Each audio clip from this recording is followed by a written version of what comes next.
Maisha, I never noticed she was a man. I never knew.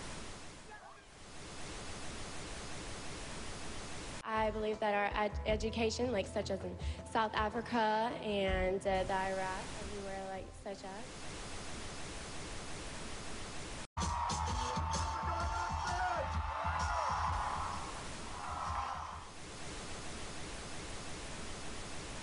Platform 8 for the 2228 Southern service to Eastbourne via Lewis. Please join front 2. One option, placing a tracking microchip under a service member's skin. Former special operations officer. And if you hear the shouting, it's a group of demonstrators who've come. 9/11 was an inside job.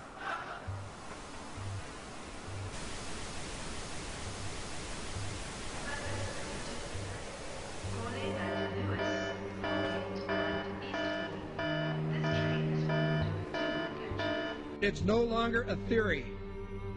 What I'm about to say is fact. The secret organizations of the world power elite are no longer secret. They have planned and are now leading us into a one-world communist government. Well, there have been extraordinary scenes in Berlin tonight as thousands of people gathered to hear Barack Obama deliver key foreign policy speech on his current European tour. The Democratic presidential hopeful laid out his vision for America's place in a new world order, in a new world order, in a new world order. It's not a new idea. President Bush talked about it back in 1991. It is a big idea, a new world order.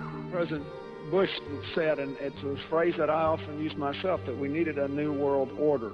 There's a need for a new world order. I call upon all states to join ranks in order to found the new world order of the 21st century. We have before us the opportunity to forge for ourselves and for future generations a new world order. When we are successful, and we will be, we have a real chance at this new world order. And people talked then, in 1990, of a new world order. And the question for us is how we meet and master all these challenges to ensure that Britain enhances its competitiveness in the process and realizes what I believe is our destiny of success in this new world order. So, in conclusion, ladies and gentlemen, a new world is emerging.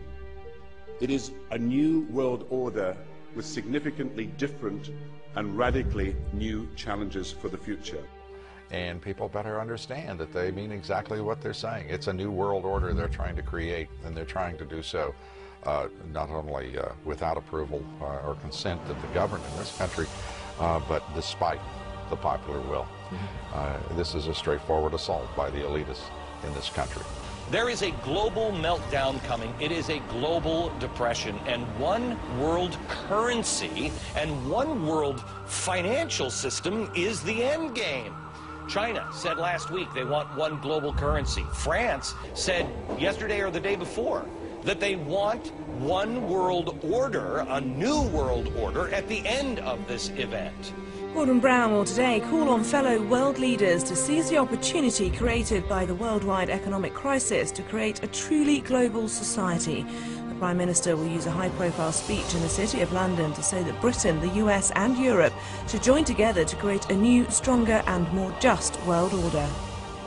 This engineered collapse is there as a massive problem for which you offer the solution, and the solutions are the infrastructure we've been predicting all this time, including the World Central Bank.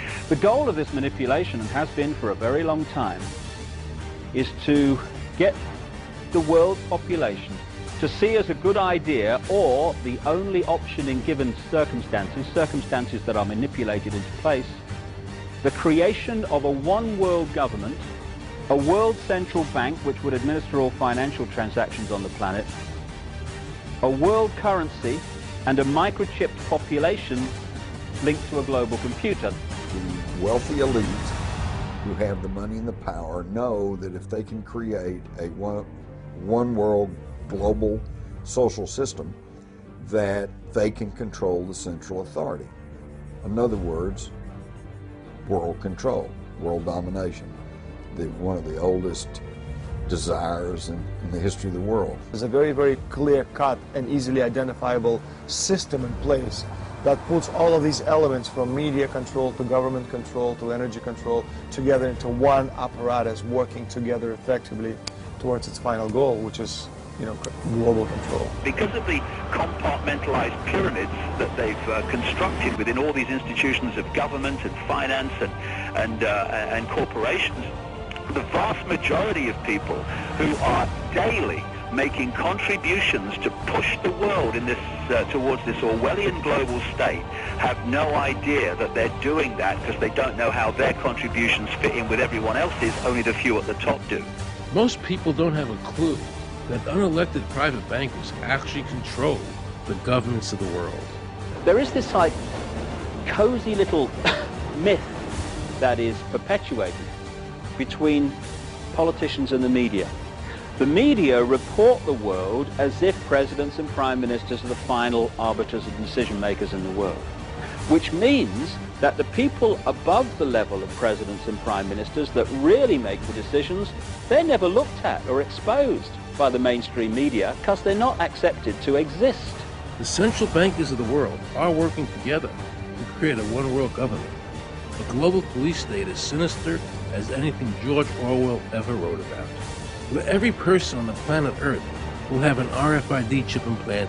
It is the first implantable microchip for humans that has multiple security, financial, and healthcare applications. More than 100 law enforcement officials in Mexico are having microchips implanted in their arms. The chips allow a person to be scanned, sort of like a cereal box at the supermarket.